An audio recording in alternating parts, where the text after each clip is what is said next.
नाशिकच्या मालेगावात 10 लाखाच्या बनावट नोटा चलनात आणण्याच्या प्रकरणात धारणेतील संशयित युवकाच्या कॉलसीडीआरमध्ये मूर्तिजापुरातील शिंदे शिवसेनेचे तालुका प्रमुख दीपक पाटील दांदळे यांचा संपर्क दिसून आल्यानं नाशिकच्या मालेगाव ग्रामीण पोलिसांनी दीपक दांदळे यांची चौकशी केली।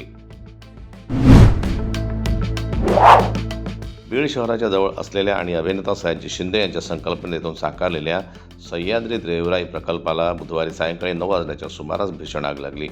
या आगीत डोंगरावरील हजारो छोटी मोठी झाडे होरपळून निघाली असून निसर्गप्रेमींमधून मोठी हळहळ व्यक्त केली जात आहे।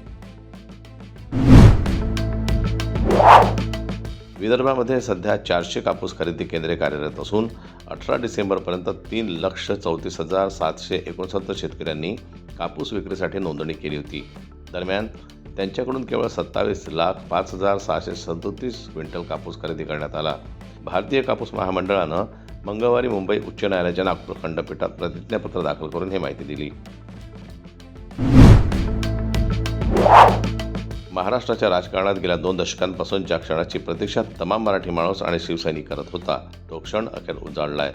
शिवसेना ठाकरे गटाचे पक्षप्रमुख उद्धव ठाकरे आणि मनसे अध्यक्ष राज ठाकरे यांनी संयुक्त पत्रकार परिषदेत मुंबई महापालिका निवडणुकांसाठी अधिकृत युतीची घोषणा केली। महाराष्ट्राचा स्वाभिमान आणि मराठी माणसाचा अधिकार वाचवण्यासाठी आम्ही सर्व मतभेद विसरून एकत्र आलो आहोत, असंही मत दोन्ही नेत्यांनी ठामपणे मांडलं। राज ठाकरे यांना मी विचारते की उद्धव ठाकरे हे चादर चढवणारे आहेत आणि त्यांना मतदान करणारे चादर चढवून घेणारे आहेत, मग आता राज ठाकरेंचे भोंगे कुठे गेले, मशिदी कुठे गेल्या, हनुमान चालिसा कुठे गेली, असं नवनीत राणा म्हणाल्या। यावेळेस उद्धव ठाकरे व त्यांच्यासोबत असणाऱ्या लोकांची सर्व दुकानदारी बंद होणार आहे। महानगरपालिकेत झेंडा आता फक्त भाजपचा आणि भगवाच लागेल, असं नवनीत राणा यांनी ठणकावून सांगितलं। तब्बल 18 वर्षांनी दोन्ही ठाकरे बंधू एकत्र आल्याचं पाहायला मिळत आहे। दरम्यान त्यानंतर आता वंचित बहुजन आघाडीकडून देखील युती संदर्भात मोठा निर्णय घेण्यात आला आहे। भाजप सोडून कोणत्याही पक्षासोबत युती करा, अशा सूचना वंचित बहुजन आघाडीचे अध्यक्ष आंबेडकर यांनी पक्षाच्या सर्व जिल्हाध्यक्षांना दिल्या आहेत। तसेच राज ठाकरे आणि उद्धव ठाकरे यांच्या युतीवर प्रतिक्रिया देताना त्यांनी ही चांगली गोष्ट असून त्यांचं स्वागत आहे असं म्हटलं आहे। सध्या अर्ज दाखल करण्याची प्रक्रिया सुरू आहे, त्यामुळे अनेक नेते पक्षांतर करत आहे। उपमुख्यमंत्री एकनाथ शिंदे यांच्या शिवसेनेत जोरदार इन्कमिंग झालंय। नाशिक आणि कोल्हापूर जिल्ह्यातील काँग्रेस आणि ठाकरे गटातील माजी नगरसेवकांनी शिवसेनेत प्रवेश केला आहे, त्यामुळे शिवसेनेची ताकद वाढली आहे।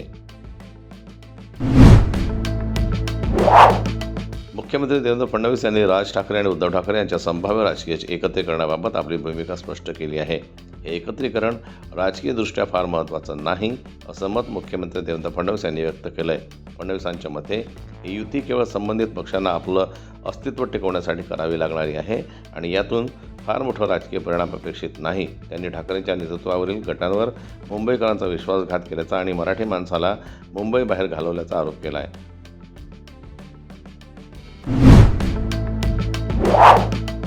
अभिनेता रवी दुबेची गणना अशा अभिनेत्यांमध्ये होते ज्यानं टीव्हीपासून OTTपर्यंत आपल्या कामगिरीचं नाणं खणखणीत वाजवलं आहे। रवीनं त्याच्या करिअरची सुरुवात मॉडेलिंगपासून केली, त्यानंतर त्यानं अनेक टीव्ही शोजचं सूत्रसंचालन देखील केलं। आता रवी दुबे मोठ्या पडद्यावर पदार्पण करण्यासाठी सज्ज झाला आहे। नितेश तिवारी दिग्दर्शित रामायण या चित्रपटात तो लक्ष्मणाची भूमिका साकारणार आहे। बॉलिवूड इंडस्ट्रीतील प्रसिद्ध निर्माते साजिद नाडियाडवालांची पत्नी वरदा खान नाडियाडवालाचा नवीन लूक सोशल मीडियावर चर्चेत आला आहे। तिच्या चेहऱ्याचा बदललेला लूक पाहून नेटकऱ्यांनी विविध प्रतिक्रिया देण्यास सुरुवात केली आहे। काहींनी म्हटलं की ती कार्टूनसारखी दिसते, तर काहींनी तिला प्लास्टिक म्हटलं आहे। वरदाचे फोटो सोशल मीडियावर समोर येताच अनेकांनी तिला ट्रोल करण्यास सुरुवात केली। प्लास्टिक सर्जरी किंवा बोटॅक्समुळे वरदाचा चेहरा पूर्णपणे बिघडल्याचं नेटकऱ्यांनी म्हटलं आहे।